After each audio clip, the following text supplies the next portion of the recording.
What's up, everybody? It's SpongeBob, and this is the fifth and final bonus part of SpongeBob SquarePants Battle for Bikini Bottom, the bonus episodes. Oh man, it's been a long time coming, but we're finally about to finish this. We've come so far, and yeah, this is the fifth and final bonus episode, and in this episode, we are going to cover as much of the SpongeBob SquarePants Battle for Bikini Bottom unused bonus content as much as we can. This is basically cut content that didn't make it into the final version of the game, sorry. And yeah, without further ado, let's get started. And keep in mind, this is not footage that I recorded myself. This is taken from other YouTubers that went above and beyond the Call of Duty to dig into the game files and see what lies beneath this wonderful, beautiful, amazing, awesome, just magnificent masterpiece of a game. So yeah, thank you to them. I will of course give credit for every bit of footage I use here. Man, this is going to be probably the most work I've put in just this walkthrough, let alone the bonus episodes, and probably the most work I've put into any walkthrough I've done thus far. But without further ado, let us begin. If you're a Battle for Bikini Bottom enthusiast such as myself, I think it's safe to agree that you saw this coming. Lo and behold, this is Patrick's unused dream level. As you can see, it's kind of in an unstable state. The skybox is very glitchy. It's practically not even there, and it's all trippy and stuff. And there's cherries falling out, man. And those can actually hurt you. But as you can see, this is basically, you can kind of see where the inspiration from the second level of the SpongeBob movie game, I'm Rainy Depression, if you remember. You can kind of see that this is kind of a bit of inspiration for that level. But yeah, this is originally supposed to be before Patrick's dream, so this is basically where you enter. And you were supposed to basically just make it to one end of the dream to the other. It looked like it was going to be quite the interesting dream. In fact, it wasn't quite finished, unfortunately. A lot of the checkpoints are broken. The box at the end of the level is it only works from the end of the level, if you know what I mean. Onions and other assorted healthy things in this level hurt you, which makes sense because this is quite a sweet treat kind of level.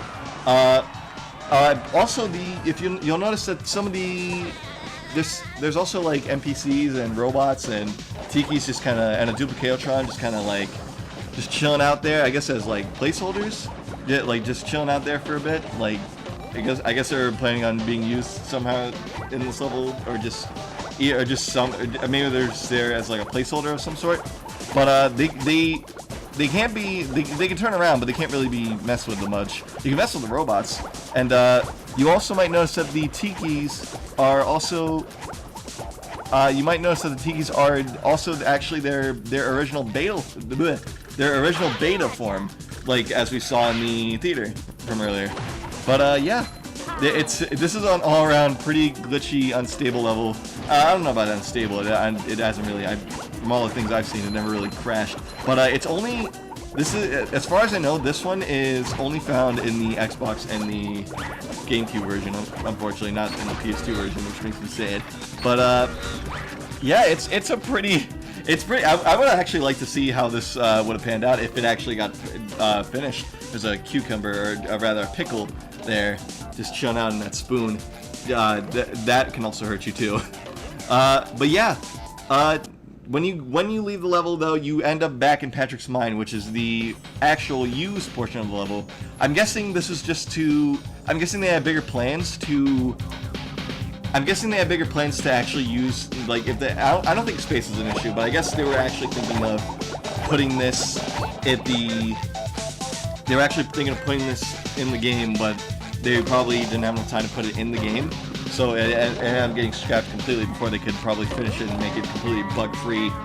But yeah, it would have been nice to see.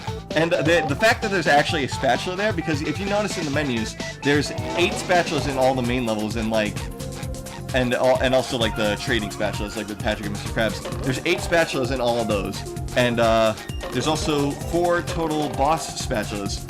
And if you add all that up, that adds up to 100, and that leaves me to wonder if they had left that in there, would that one spatula in Patrick's dream left in there, would you have been able to actually go over 100 spatulas? Because the spatula counter in game reflects your percentage count on your save file. So maybe, just maybe, they were planning on having more spatulas in the game, which makes sense because you can actually make that possible through cheat codes. If that weren't the case, however, they probably would have cut out one of the more easier spatulas in that level, like Super Bounce, for example. I mean, that's a pretty easy spatula. They could have probably replaced that one with the, they could have probably replaced that spatula with the Patrick Stream level. After all, it's one of the 2 spatulas out in the open on the SpongeBob Stream Hub World, after all. So who knows? Maybe they had plans for more spatulas, or maybe they're gonna leave something bigger like Patrick Stream in the game, and maybe leave out the Super Bounce spatula. Who knows? But I guess if an HD remake comes out in the future, maybe we could see all those spatulas. You know what I'm saying? Heavy Iron, please make one. I really need one. All right, now this is pretty freaking cool. Say hello to Robo Muscle Bob Buff Pants, the unused second phase of the boss fight. This probably would have fit right in between the first and, I guess, originally the third and final phase of the boss fight, Basically, this phase has players take control of Patrick as he throws the fallen rock debris at the air plugs on SpongeBob's deflatable arms. Once both arms are deflated, that's pretty much it. The boss fight unfortunately doesn't go on from there. However, it would have been cool to see how it would have panned out. My guess is the reason they scrapped this boss fight was because it was too short, so they deemed it unnecessary. So they just kind of scrapped it all together, because it would have been too short for it to keep in the boss fight anyway.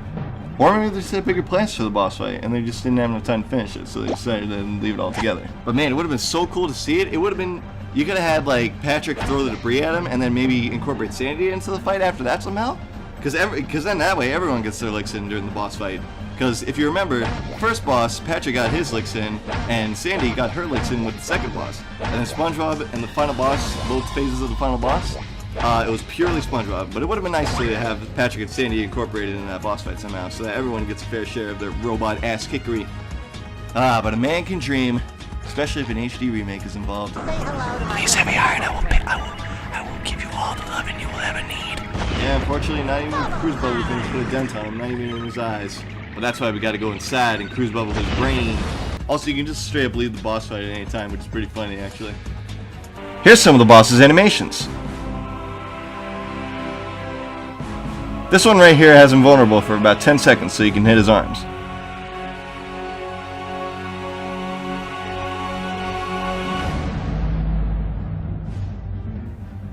Man, could you imagine the pain, the damage that move could do to you right now?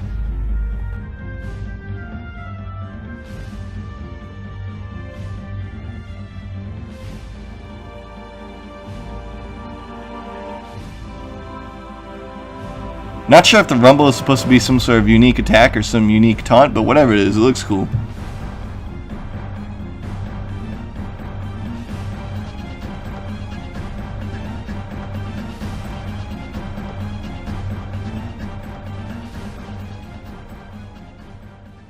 Further investigation of the robot plankton phase of the final boss fight will allow you to go underneath and find a platform, an unused platform hidden underneath the boss arena.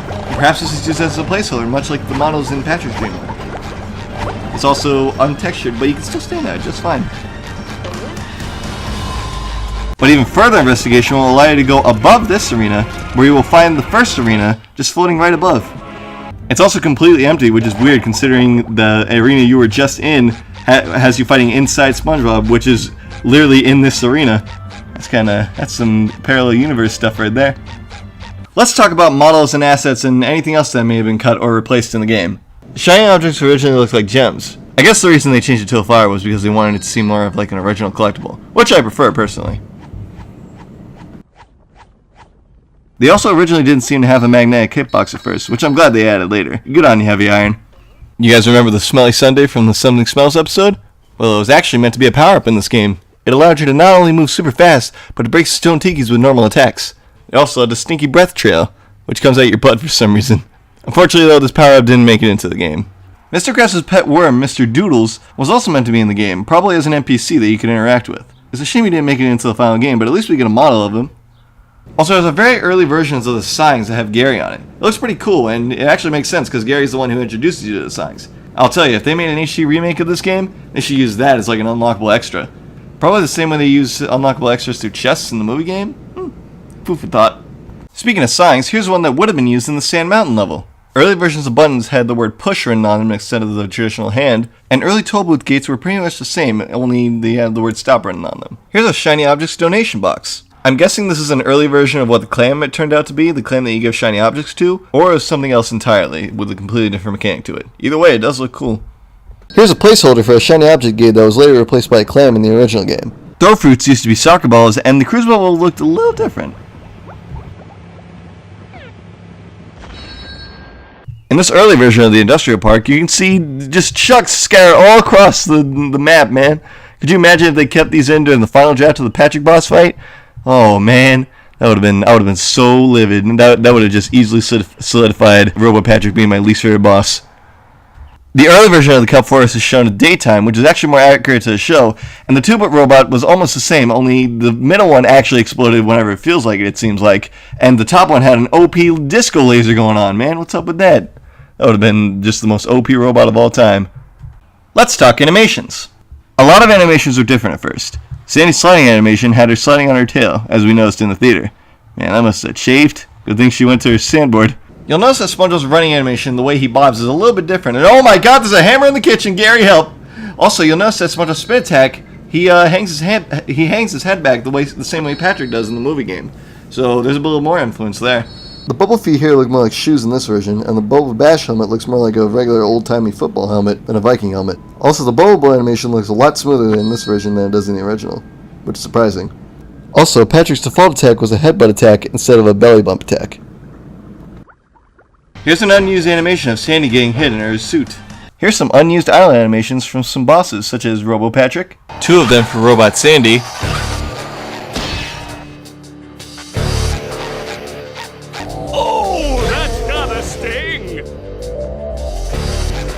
Robot SpongeBob, the coolest looking one by the way, and even Robot Muscle Bob.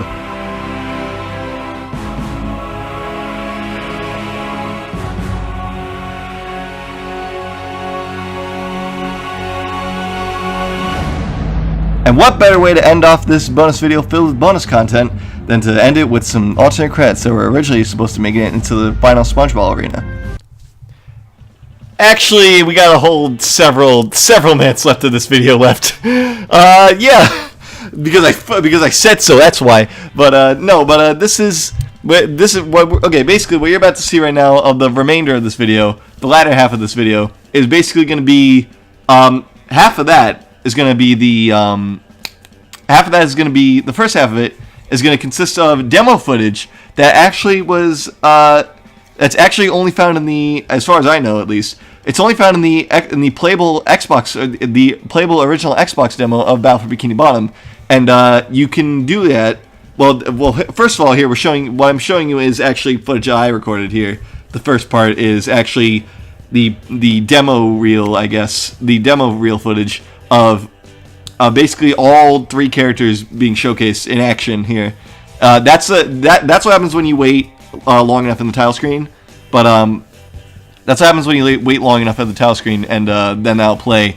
But it's the only one that plays, unless you're playing the original Xbox demo, in which you would actually get demos of not only that whole compilation of characters being showcased, but you would also get that demo, the final demo, which is actually shown, and you would also get SpongeBob, a demo which showcases SpongeBob, just SpongeBob entirely, and then one dedicated to Patrick, and then the last one dedicated to Sandy. So you got the one that originally made it into the game, and you got an entire demo reel dedicated to SpongeBob, and then Patrick and Sandy, and then that's that in that order. And that is basically what is being shown here.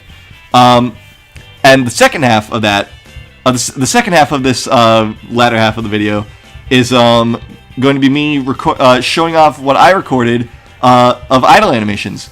I decided to record the idle animations. Sorry, I decided to record those because there's not that many. Well, there's a lot, but for SpongeBob, there's a lot. I think he has more than. I think he actually has more idle animations combined.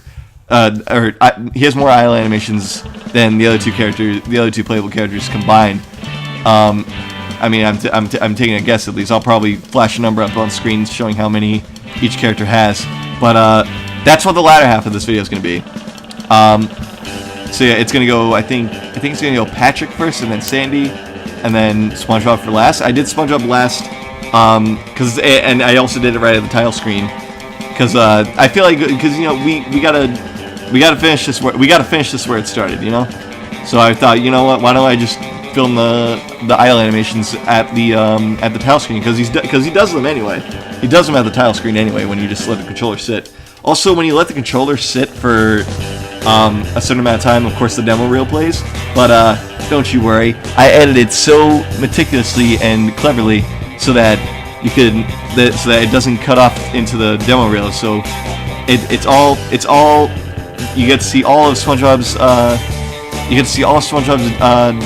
idle animations completely uninterrupted. If you do happen to look closely though, you may or may not notice the cut, but it's not that big of a deal. You'll barely notice it unless you like look real hard. But you know, who cares? It's as long as you get the full. It's uninterrupted, so you don't even have to worry about it. So yeah. But in the meantime, I'm gonna give you guys my thoughts on the project and just my thoughts on this game in general, and what I thought about it and how great of a time I had.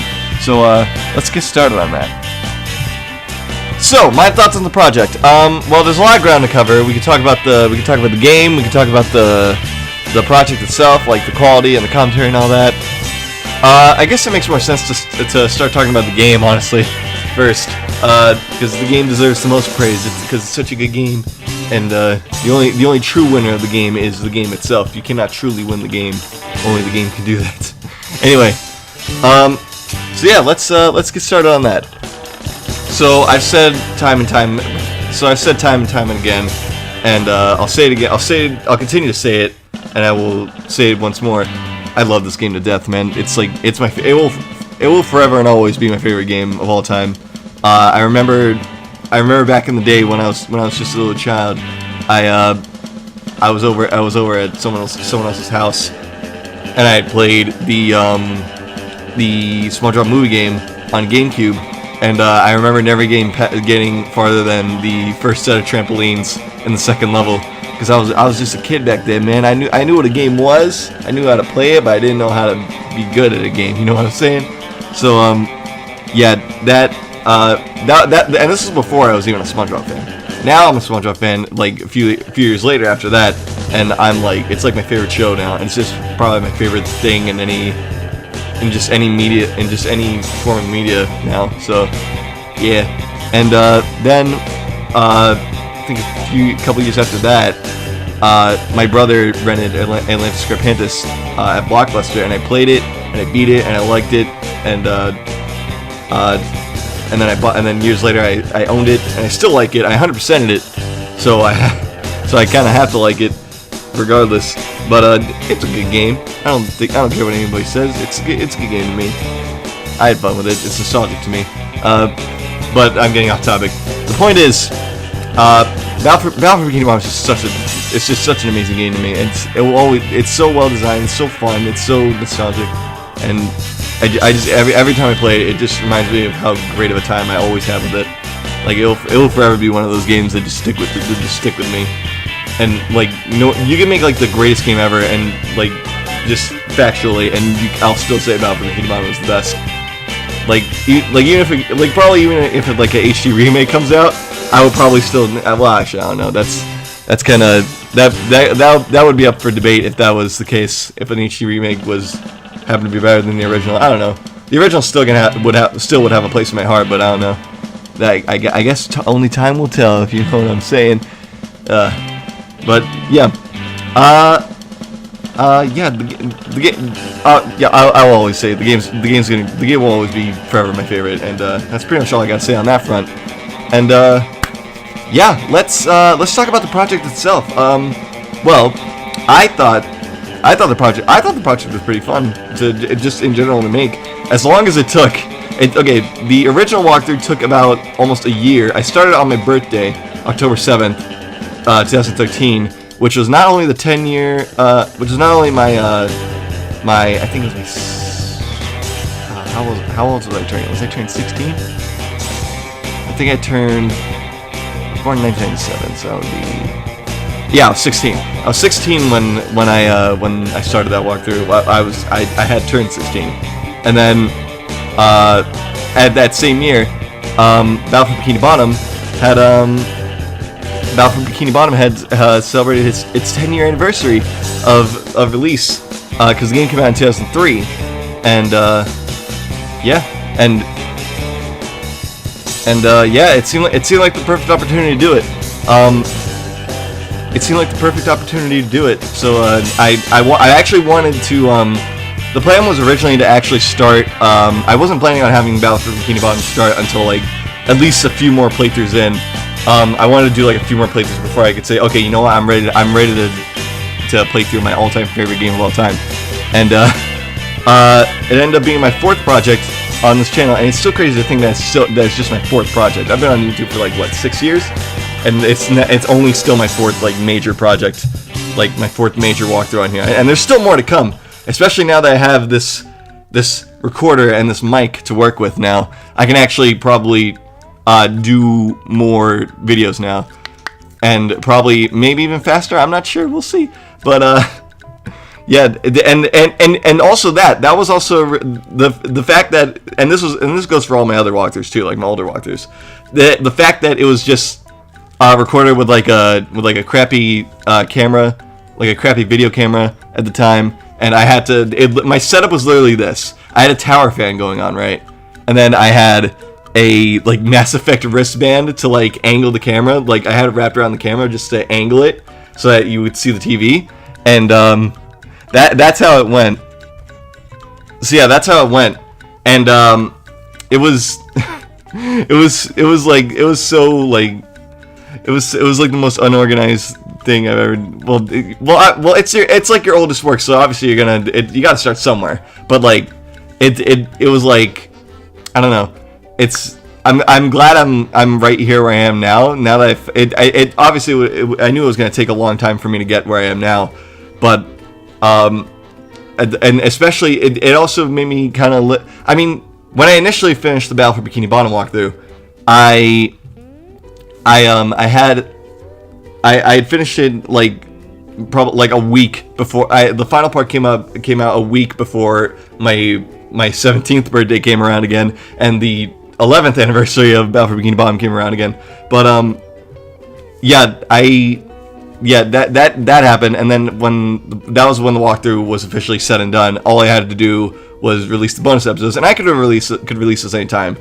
But I wanted to get those out as soon as possible too, and that's when my camera said, "All right, you know what? It's over. I can't take this anymore," and it died, and I couldn't use it anymore. And a lot of things happened. I ended up moving twice, and after all that, 3 years later, I finally end up getting this new recorder and mic, and now here we are, finally finished. Finally at the end of it all. And man, I'm sad, man. It was such a fun ride, and now it's over. And it like canonically, this is how I see it. Officially, canonically, it took only a year to finish. To get everything, like to finish the bonus episodes, it took like 3. So like a total of 4 years went into making this walkthrough, and I still say that it was finished in about a year, because I don't want to have to say I took that long to make a project. I don't know, but yeah. Regardless, this was a really fun time, and I cherished every single moment of it. And this is probably, honestly, at least thus far, this is probably the most professional walkthrough I've done. In terms of like, maybe not in terms of quality, but like, at least not until like the very end, ironically. But in terms of like commentary wise and like gameplay wise, and like in terms of what I like, me knowing what I was doing. Like if you look back at my other walkthroughs, you'll notice that all like quality commentary and like gameplay, I guess I wasn't really all that great. But I feel like I pretty much nailed every single front. Like by the end of it all in this walkthrough, this is like one of those games, because this is my favorite game, and by this point I've been it so many times to the point where I basically mastered the game at this point. So like I could just I feel like I could be like that guy in the street who could just be like, yo, you need help 100%ing Battle for Bikini Bottom? I'm your man. Just like have like the game turned on in the middle of the street, just showing people how to beat like the kelp vine slide. On that topic, actually, the kelp vines. I made the kelp vine slide my bitch. I beat that shit with like, I beat that slide with like, I managed to beat Murray Man's time, just like without taking that huge jump skip at the beginning with the long way, and then with taking the long way, and still barely managing to beat that time. That's how good I've gotten. But yeah, I feel like, and I've also even helped a friend 100% of the game like not too long ago, like a few months back, and that made me I felt fulfilled, if you know what I mean. But yeah, I feel like I've gotten that good at the game. But as a walkthrough, I think this is probably I think this will hold up, honestly.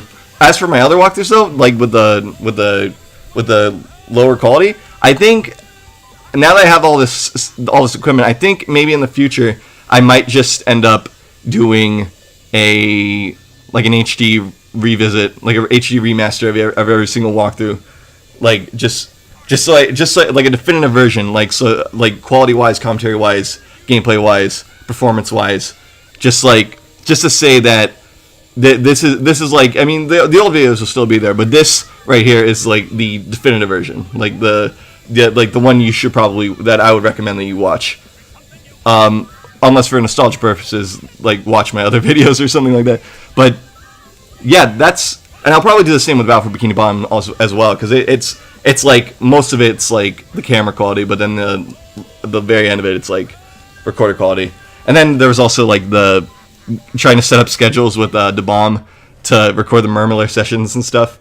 That was that took like 3 months in and of itself to set up. But at the end of the day, it worked out okay. So yeah, and I think that just about covers it. Really, that just about covers it. Really, and yeah. So to everyone that's been watching and waiting, and since part 1 to part 77, I believe this will be. Thank you so much for watching this. I could not thank you enough. I'm forever grateful to you all, and it's only gonna get better from here. Like in terms of gameplay, I'm pretty sure. And in terms of what games we do, I think this will still be the best, in my opinion, at least. But in terms of like what we have in store next, I already know what we have in store next. But expect great things, and I will see you guys next time for whatever project we are up to next. So yeah. So take care, guys. I love you all. I'm forever grateful to you. Thank you so much. Thank you so much. I love you all, and have a nice day. Bye.